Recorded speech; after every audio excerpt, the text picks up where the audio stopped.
أهلا وسهلا فيكم بقناتي مطبخ مروة. وصفتي لليوم هي مندي اللحم. رح أحضره معكم بطريقة سهلة كتير وطعمه ولا أطيب من هيك بشهادة كل من داق عندي. ومقادير المطلوبة للوصفة بتلاقوها بصندوق الوصف. تابعوا معي الفيديو وتعالوا مع بعض لنشوف طريقة التحضير.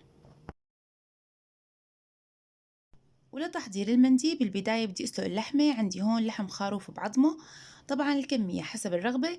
أنا استخدمت كيلو ونص من اللحمة. وبطنجرة على النار حطيت مقدار ربع كوب من الزيت النباتي. رح أقلي فيه اللحمة تقلاية بسيطة قبل ما أبدأ بسلقه.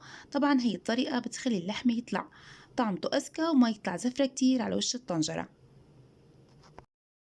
وبالنسبة للحمة فيكن تستخدموا لحم الخروف أو اللحم البقري مثل ما أنتوا بتحبوا، لكن أنا بفضل لحم الخروف لأنه طعمته أطيب وبيستوي أسرع. هلأ بنزل عليهم المي السخنة وبغمرهم بشكل منيح.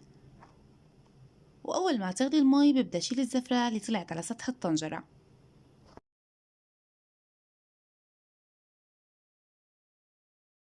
وهلا رح أضيف عليهم بصلة حجمه وسط والباقة العطرية اللي هي ورق غار وحب الهال واللومي، بالإضافة للقرنفل وعود صغير من القرفة. ما بنكتر قرفة كتير حتى ما يغير طعمة اللحمة.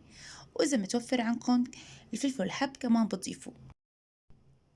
بعدين بغطي الطنجرة وبتركهم على نار هادية لحتى يستووا تماما. أخذوا وقت على النار حوالي ساعة ونص. ومثل ما نكون شايفين اللحمة دابت ذوبان. وهلا رح انتقل لمرحلة تحضير الرز. وهلأ بطنجرة رح ضيف نص كوب من الزيت النباتي بالإضافة لمعلقة كبيرة من السمنة، وفيكن تستبدلوها بالزبدة، لكن طعمة السمنة بهي الوصفة بتعطيها طعمة كتير طيبة. ورح نزل عليهم حبتين من البصل فرمتهم بشكل ناعم. وبقلب البصل شوي على النار لحتى يدبل وياخد لون ذهبي خفيف. كمان رح أضيف عليهم البهارات الخشنة نفس اللي ضفتها للحمة. والقرنفل كتير ضروري بيعطيها نكهة كتير طيبة للمندي. وراح أضيف عليهم 4 حبات من الفلفل الحرة. طبعا فيكن تستخدموا الحلوة أو الحادة حسب الرغبة. وبقلبهم مع بعض بشكل كتير منيح. وبضيف عليهم معلقة كبيرة من الملح، طبعا الملح حسب الرغبة. ومعلقة كبيرة من بهارات المندي أو البهارات المشكلة، بالإضافة لنص معلقة صغيرة من الفلفل الأسود ونص معلقة صغيرة من الكركم.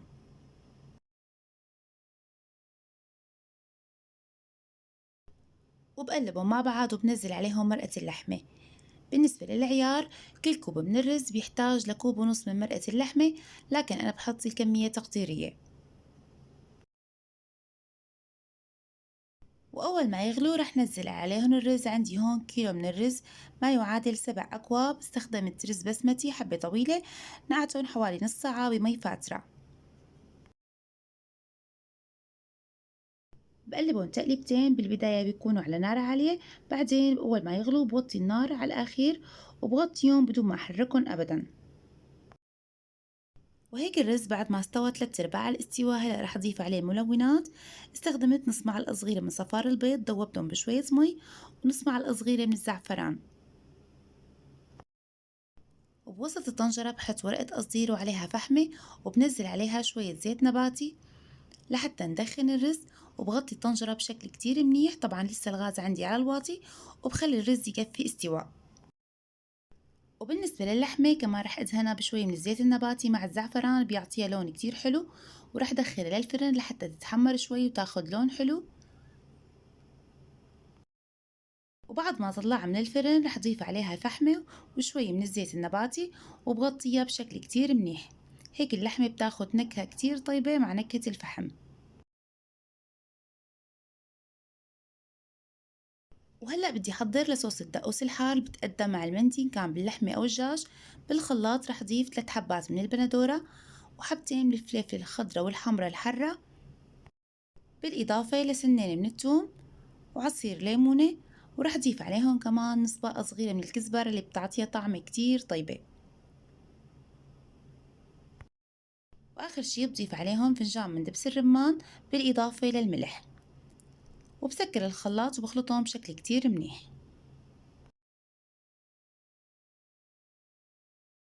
وهيك الصوص صار جاهز. هلأ بحطه بطبق التقديم. والرز كمان استوى بهذا الشكل. بالنسبة للرز بعد ما نضيف المكونات ما بنحرك الرز أبدا لبعد 15 دقيقة حتى ما تختلط الألوان مع بعضها ويطلع شكله ما حلو.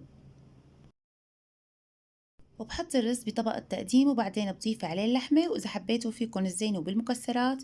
وهي كانت وصفتي لكم لليوم، بتمنى الوصفة تكون عجبتكن وكمان إنكم تجربوها وتقولوا لي رأيكم بالتعليقات.